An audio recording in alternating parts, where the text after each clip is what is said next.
Je vous remercie pour vos commentaires qui traduisent que vous avez bien reçu l'information première que vous m'avez demandée et sur laquelle se fonde ce qualificatif d'escroquerie que vous abordez, dites-vous, avec incrédulité, selon vos termes. Moi-même, je l'aurais traité et je l'ai traité comme ce que la personne du pseudo rencontre explique, traité de manière comme un vol d'autoradio, de façon un peu négligée. Mais vous tenez à y faire pièce avec une rigueur et une logique qui vous honorent. Vous tendez aussi à faire la loi avec une rapidité qui n'est pas coutumière. Nous en sommes à 5 ou 6 jours au maximum, à peu près, depuis que vous m'avez convoqué pour votre enquête.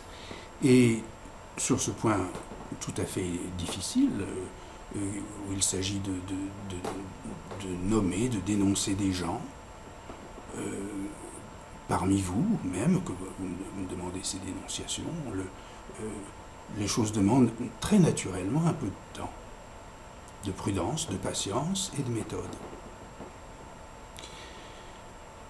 Toutefois, j'y accède, et j'y ai accédé, puisque donc je vous ai indiqué l'endroit où et comment on peut voir qu'un devis avait été fait, qu'une première partie, un premier tiers empoché, le travail pas fait et le montant pas facturé, avec un refus de facturer alors que le comptable me le demandait. Alors, la vidéo que vous considérez avec tant d'importance est composée de 3 phases. D'abord, elle décrit ce contrat, ce devis. Deuxièmement, elle fait état de ce financement de campagne qui m'a laissé interloqué, et comme on dit, interdit. Et le suspense qui en a résulté, la situation suspendue comme ça, à savoir que le contractant, le programmeur, soit choisissait, puisque j'étais moi-même tenu d'honorer mon paiement jusqu'à au rendu du produit, soit il choisissait de faire ce programme, d'autant plus qu'il pouvait le choisir du fait que c'était complètement un programme défini comme étant open. Je n'en demandais aucun droit et il était déjà a priori livré aux mains de cette personne et du parti pirate qui a montré par le fait que ça ne l'intéressait pas, ce logiciel Apso.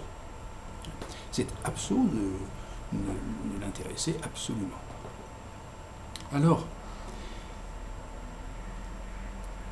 c'est à ce moment-là que je laissais les choses comme ça en suspendu.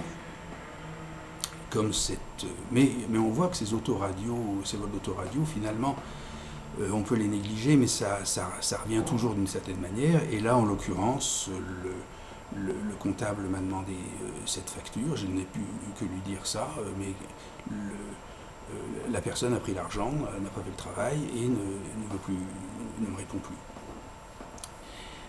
Alors, maintenant, nous pouvons poursuivre. Bien sûr, je suis tout à fait à votre disposition, selon un timing qui est tout à fait régulier. Et à votre demande, nous pouvons continuer l'investigation.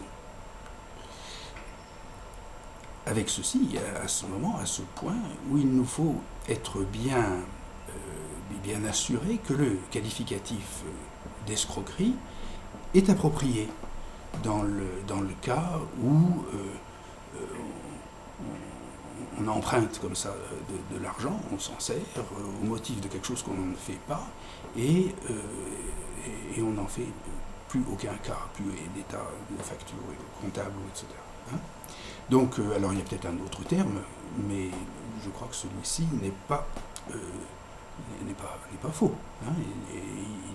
Donc, Alors, je suis à votre disposition pour continuer si vous le voulez.